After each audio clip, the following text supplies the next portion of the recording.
పెళ్ళైనా పండగైనా వేడుక ఏదైనా పట్టుచీరల ప్రత్యేక వేదిక వారాహి సిల్క్స్. నమస్తే రమగారు. నమస్తే జీ. రమగారు, మనము ఒక వీడియో చేశామండి. మీ దినచర్య ఉదయం నుంచి రాత్రి పడుకునే వరకు మీరు ఏం చేస్తారు ఏంటనేసి. అయితే అందులో పూజ గురించి బ్రీఫ్గా చెప్పారు, పూర్తిగా మాట్లాడుకోలేదు. మరి ఈరోజు అసలు మీరు ప్రతిరోజు చేసే నిత్య పూజ ఏ విధంగా చేస్తారు, ఏం మొక్కుతారు? మొక్కులు మాకు చెప్పరేమో బహుశా. ఏం చేస్తారు రమగారు? ఎట్లా? సాధారణ పూజ చేయాలి. అవునా? అంటే నా పెళ్ళికి ముందుకి పెళ్ళి తర్వాతకి తేడా ఉంది. మా శాఖలు వేరు. సో అమ్మ వాళ్ళ ఇంట్లో పూజా విధానం ఒక రకం. అందులో రోజు ఆడపిల్లలు ఇంట్లో ఉన్న వాళ్ళందరూ పూజించే విధానాలు అవి తెలీదు. మా అమ్మ దేవతార్చన చేసేటప్పుడు ఏవో స్తోత్రాలు వరుసగా ఆవిడ చదువుకుంటుండేవారు. అవి విని విని విని నాకు దేవతార్చన విధానం అలవాటైంది, బాగా వచ్చింది. కాకపోతే అది దానికి ప్రత్యేకంగా మడిగట్టుకోవాలి. మా పెరమాళ్ళని అందరూ ముట్టుకోరు. మా ఇంట్లో విధానం అది. ఈ అత్తవారింట్లో పూజా విధానం వేరు. అమ్మ వాళ్ళది నిలుబొట్టు, అత్తగారి వాళ్ళది అడ్డబొట్టు. ఓకే. ఈ బొట్టు తేడాతోటి పూజా విధానాల తేడాలు ఉంటాయి. తులసి పూజ అవి మా ఇంట్లో అలవాట్లేదు. మరి మా వాళ్ళల్లో ఎవరైనా చేస్తారేమో. తులసితోటి స్వామిని పూజిస్తాం, కానీ తులసికి పూజ తెలియదన్నమాట.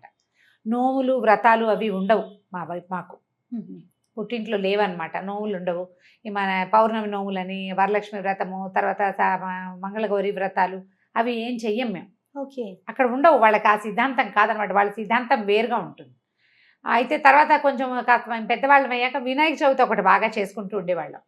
తర్వాత వరలక్ష్మి వ్రతం పూజ చేసుకోవటం, లక్ష్మీ పూజే కదా, ఆడపిల్లలకి మంచిదని మా రంగపిన్నో మా ఆండక్కో ఎవరో వాళ్ళిద్దరిలో వాళ్ళు ప్రవేశపెట్టారు. వరలక్ష్మి వ్రతం అప్పుడు మా అమ్మ పూజ, మాకు మా దేవతార్చన అయిపోతే విడిగా మేము ఒక పీట పెట్టుకుని బంగారపు వస్తువు ఏదైనా పెట్టుకుని వరలక్ష్మి వ్రత విధానం పుస్తకం చదువుకుని పూజ చేసుకునేవాళ్ళం. అదే మాకు తెలుసు, అంతకంటే తెలియదు.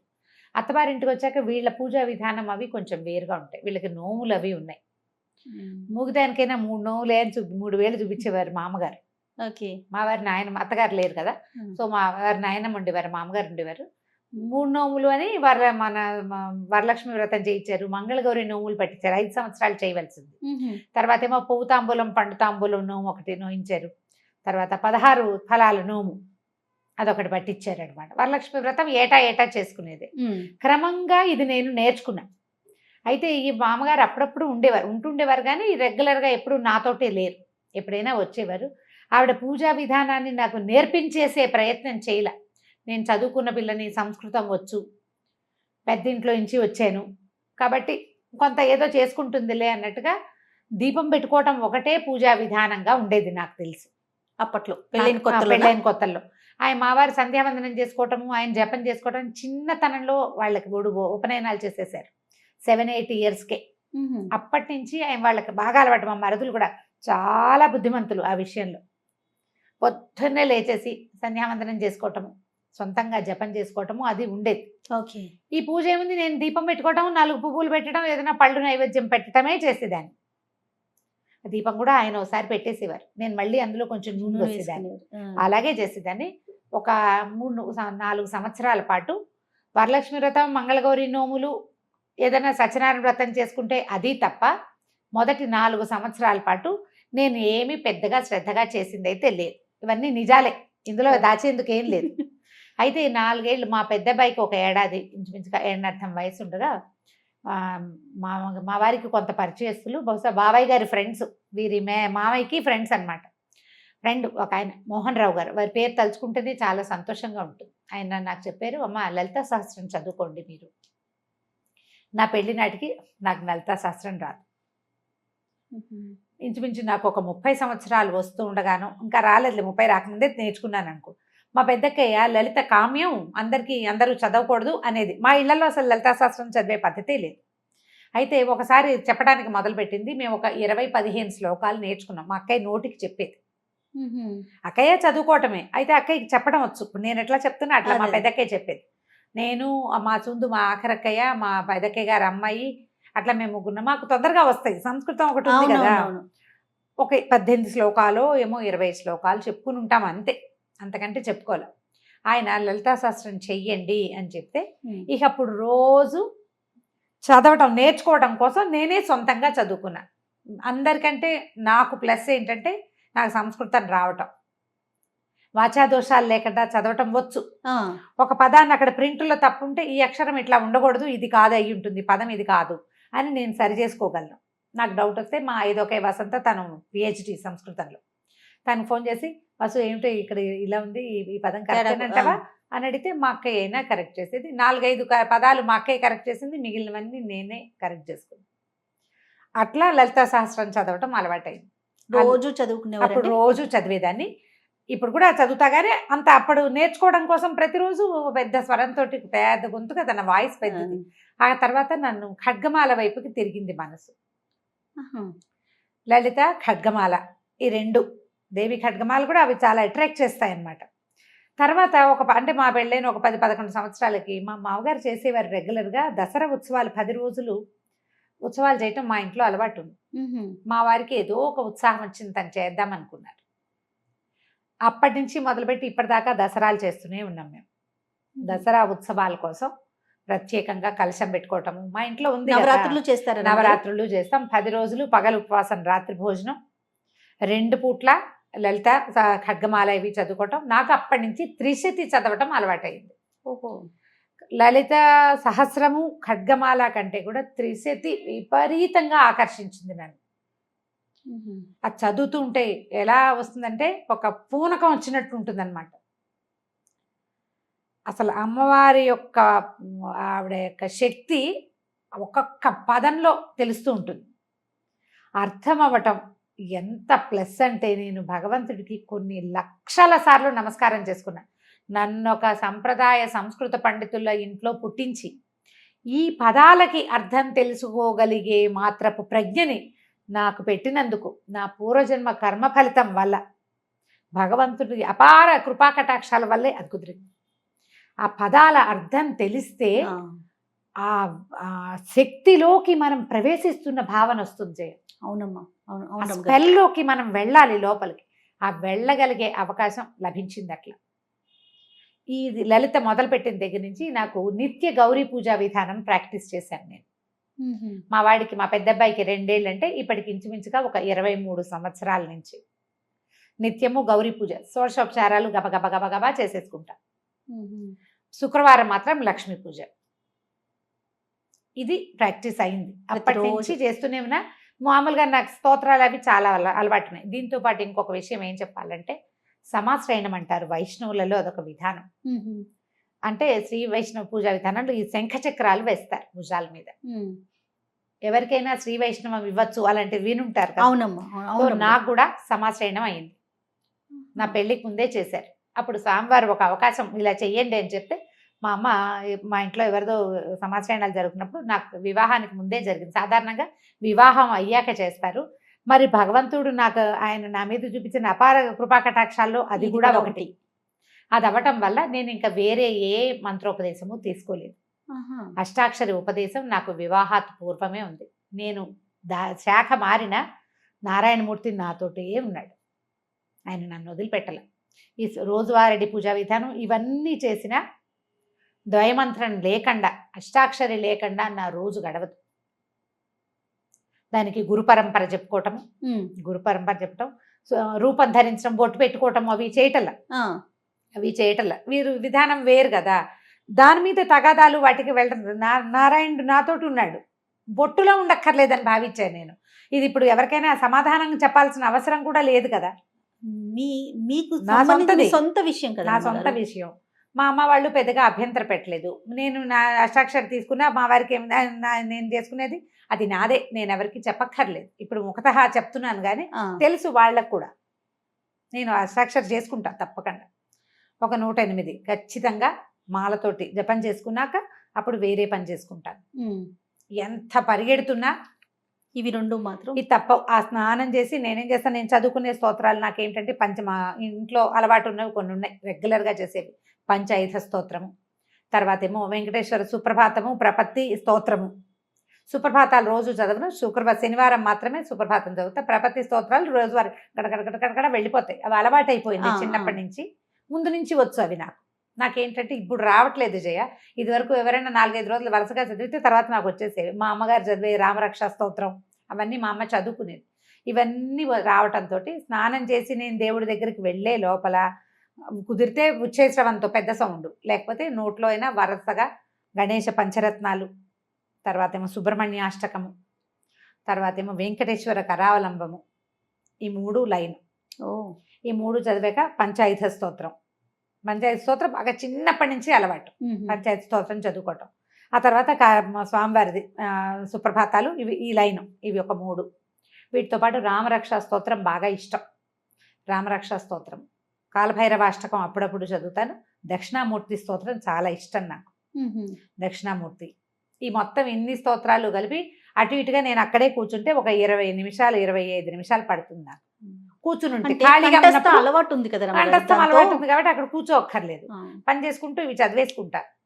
అక్కడి నుంచి దేవుడి దగ్గర కూర్చున్నప్పుడు దీపారాధన చేయటం, పువ్వులు తెచ్చుకోవటం. అంటే బయట నుంచి కొనుక్కొచ్చిన పువ్వులని ఇప్పుడున్న నేను కొత్తగా వెళ్ళే 5-6 సంవత్సరాల క్రితం ఇల్లు తీసుకున్నాం. అక్కడ ఏంటంటే కింద కాసిన మొక్కలు ఉన్నాయి, ఏవో పువ్వులు వస్తాయి. నా అదృష్టం ఏంటంటే భగవంతుడు నాకు తోడబుట్టిన వాళ్ళని ఎంతమందిని ఇచ్చాడు, అలా ప్రేమగా నాతో ఉండే వాళ్ళని కూడా కొంతమందిని ఇచ్చాడు. కింద ఫ్లోర్ లో ఉండే జ్ఞానశ్రీయే ప్రతిరోజు పువ్వులు కోసం నాకు తెచ్చిస్తుంది, పంపిస్తుంది, పట్టుకొచ్చిస్తుంది. 90% తనే తెచ్చిస్తుంది. గ్రేట్. ఒక్కొక్కళ్ళని అట్లా ప్లస్ చేస్తాడు. ప్లస్ పువ్వులు పట్టుకొస్తుంది, ఏమైనా కొన్న పువ్వులు చామంతులు అవి ఉంటే అవి పెట్టుకుంటే పువ్వులు పెట్టుకోవటం, ఈ వరుసలు అయినంతా చదువుకోవటం. ఖడ్గమాల కూడా చదివేస్తే అక్కడక్కడ ఖడ్గమాలే వెళ్ళిపోతుంది.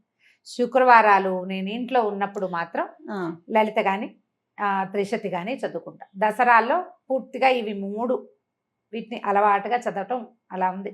సాయంకాలాలు ఏం చేస్తాను, దీపం పెట్టుకుని ఎక్కువ ఏం చెయ్యను. సాయంత్రం తేలిగ్గా 1-2 స్తోత్రాలు చదువుకుంటా. త్రిశతి సాయంత్రం చదివితే ఏంటంటే పగలు పనిచేసిన అలసటంతా పోతుంది జయ. ఏంటో నాకు అవునా అవకాశం దొరుకుతుంది, అప్పుడప్పుడు, రోజు ఉండదు. ఇప్పుడు నేను ఇక్కడ 7:30 అయిపోయింది అనుకో, నా వల్ల కాదు ఇంకా కూర్చోవటం. పెంద్రాలే వెళ్ళిన రోజున తప్పకుండా చేస్తాను. దీంట్లో వీటిలలో ఒక్కొక్క రోజు ఒక్కొక్కటి ప్లస్ చదవ బుద్ధి అయితే ఆ పూట ఖాళీగా ఉన్నాను అనుకో, కాలభైరవాష్టకం, తర్వాత జగన్నాథాష్టకం చాలా ఇష్టం నాకు, పూరి జగన్నాథుడి గురించి అదొకటి చదువుతాను. మధురాష్టకం అవి ఇష్టం. కృష్ణుడికి సంబంధించిన చాలా స్తోత్రాలు. ముకుందమాల మా ఇంట్లో ఉపదేశం ఉంది, నాయనమ్మకు ఉండేది. మా నాయనమ్మ ఆవిడ ఇట్లా మంచంలో ఉన్నా కూడా గుష్యతే ఎస్ఏ నగరే అనుకుంటూనే ఉండేవారు. దాంతో అదొకటి బాగా ఇష్టం. నేను ముకుందమాల పాఠం కూడా చెప్పాను. ఓహో, బాగా ఇంట్రెస్టింగ్ గా ఉంటుంది ముకుందమాల కూడా. అది కూడా అసలు ఎట్లా కృష్ణుడిలోకి మనని తీసుకెళ్ళిపోతుందంటే అర్థం కావాలి. ఇక్కడ ప్రధాన అంశం ఏంటంటే రమ్మగారు, మీకు వాటి భావం తెలియటం, దాని వలన పూర్తిగా ఇన్వాల్వ్ అయిపోతారు, దాని లోపలికి వెళ్ళిపోగలుగుతారు కదండి. నిజంగా అది చెప్తున్నాగా, లక్షల సార్లు కృతజ్ఞతలు చెప్పుకున్నా భగవంతుడికి అసలు అది తీరదన్నమాట. ఉన్నావు నాయన, అందుకనే ఇప్పుడు లేకపోతే అంత అవకాశం అందరికీ లభించదు. అవునవును, ఆ లభించటం, దాంతో పాటు నాకు భక్తి ఉండటం, ప్రధానంగా భగవంతుడి మీద ఆసక్తి ఉండటం. ఎంత హడావిడిలో ఉన్నా ఏదో ఒకటి. ఇప్పుడు నేను బజార్ ప్రయాణంలో కూడా నేను చదువుకుంటారు. ప్రయాణం ఒకవేళ నేను ఇంటి దగ్గర ఏం చదువుకునేందుకు అవకాశం లేక అలా పరిగెత్తుకుంటూ రావాల్సి వచ్చినప్పుడు మా టీవీకి వెళ్ళినా కూడా అక్కడ కారులో చదువుకుంటా మొత్తం స్తోత్రాలు. పువ్వులు వేసి గబగబా ఈ పూజ చేసేసి అక్కడి నుంచి ఈ స్తోత్రాలన్నీ రెగ్యులర్ గా ప్రతిరోజు. నిత్య నైవేద్యాలు ఏమైనా పెట్టుకుంటారా రమ్మగారు? అలా మా దగ్గర ఏంటంటే నేను ఇంట్లోనే ఉంటే ఏదైనా చేసి పెట్టుకుంటాను జయ. ఇంట్లో లేకపోతే ఎక్కువగా మేము పెట్టేవైతే పాలు పళ్ళే. ఓహో, మా వారికి ఆయన పూజ ఆయనది కదా, తన పూజ వేరు నాది వేరు. ఆయన అంటే ఒకే చోట దేవతార్చన ఉన్నప్పటికీ ఆయన పద్ధతి విధానాలు వేరు. ఆయన రెగ్యులర్ గా చేసేసుకుంటారు. ఆయన పంచాయతనం ఉంది మా ఇంట్లో, శివ పంచాయతనం ఉంది. ఆయన అభిషేకం చేసుకోవటము, నైవేద్యం పెట్టుకోవటము. అయితే ఈ పంచాయతనాల్లో కూడా మరి అన్నం నివేదన పెట్టాలని కొంతమంది చెప్తారు, కానీ మాకేంటి ఇంట్లో పెద్దవాళ్ళు చెప్పేదాన్ని పాటిస్తాం. అలా కాదు, ఇలా పెట్టండి, అలాగే చేయక్కర్లేదు. కాబట్టి ఇక మడి కట్టుకుని అన్నం వండి పెట్టాలి వెళ్ళేవి. దసరాలు, నవరాత్రుల్లో, తర్వాత వినాయక చవితి, ఇవన్నిటికీ మడితో వండుకునే అలవాటే ఉంది మాకు. రోజు వారెడీ లేదు. రోజు ఎక్కువగా మేము పెట్టేది పళ్ళు, పాలు, తర్వాత ఏమో పటిక బెల్లము, పంచదార, బెల్లము, ఏదైనా కొంచెం పులగం చేసుకుంటే పులగం పెడతాం, అట్లా నివేదన చేసుకుంటాం. కొబ్బరికాయలు కొట్టడము. ఇదే విధానం. ఇప్పుడు ఇందులో ప్లస్లు మైనస్లు ఇందులో ఎవరి సలహా సంప్రదింపు ఐడియాలు లేవు. పూర్తిగా మీది కదా, పూర్తిగా నాదే. భగవంతుడు నాకు ఇచ్చిన స్వాతంత్రం ఏంటంటే ఇందులో నన్ను కరెక్ట్ చేసే వాళ్ళని ఎవరిని పెట్టలా నాకు. కానీ భావాలు వేరు కదా రమ్మగారు మీది. కానీ ఇంట్లో డాక్టర్ గారిది కానీ భావాలు వేరు కదా, ఉమ్. ఎక్కడన్నా ఇబ్బంది అనిపించిందా మీకు? ఏం లేదు, అదే చెప్తున్నా కదా. అదృష్టవంతులైతే. ఆ విషయంలో అదృష్టవంతులే. మా మరుదులు చాలా ప్రేమగా ఉన్నారు నాతోటి. సొంత తమ్ముళ్ళున్నా అంత బాగా కలిసి ఉండేవాళ్ళు కాదేమో. ఓకే. వాళ్ళ ఫస్ట్ ప్రిఫరెన్స్ వదినే ఎప్పుడు, మొదటి నుంచి అప్పటి నుంచి ఇప్పటిదాకా ఇంచుమించు 30 సంవత్సరాలు అవుతుంది. నన్ను కరెక్ట్ చేయలే ఎప్పుడు. మా మామగారు కొంచెం అంటి ముట్టినట్టే ఉండేవారు. గౌరీ పంచాక్షరి తీసుకోండి అని చెప్పారు ఒకసారి, మిమ్మల్ని తీసుకోమన్నారు ఒక మంత్రం, గౌరీ పంచాక్షరి తీసుకోవచ్చు అని, బాగుంటుంది అని, మంచిది అవును స్త్రీలకి, అది మంచిది, అది కూడా భర్త నుంచే తీసుకోవాలి, అలా ఏవో నియమాలు ఉండే, నాకు అంత బాగా తెలియదు దాని మీద. ఓకే. నాకు ఎందుకనో అంత అనిపించింది. నారాయణమూర్తిని వదిలిపెట్టాలని అనిపించల, వారితో పాటు ఇంకేది చేద్దాం. రమ్మగారు ఇది సందర్భం కాదు, కానీ నాకు ఒక ప్రశ్న అండి, ఎప్పటి నుంచో శైవ వైష్ణవ మతాలు అసలు ఎందుకు ఈ డిఫరెన్స్ వచ్చిందండి? అంటే అది తప్పు అనేది నా భావన కాదు, కొంతమంది శైవం కొంతమంది వైష్ణవం, ఎందుకు వచ్చింది? ఇప్పుడు మీరు రెండు భావాలతో ఒకే ఇంట్లో ఉంటున్నారు, అది మీరు సర్దుకుపోవటంలో వెళ్ళిపోతుంది. భగవంతుడు ఒక్కడే కదా అనే భావన ఉన్నప్పుడు ఇలాంటి చీలిక అసలు ఎక్కడి నుంచి వచ్చిందంటారు? ఇవి అంటే రెండు వైదికమైనవే జయ. శివకేశవులు ఇద్దరు స్థితిలయకారకులు. అవును. అయితే ఈ స్థితికారకుడైన విష్ణువే పరమదైవతం అని భావిస్తారు వైష్ణవులు.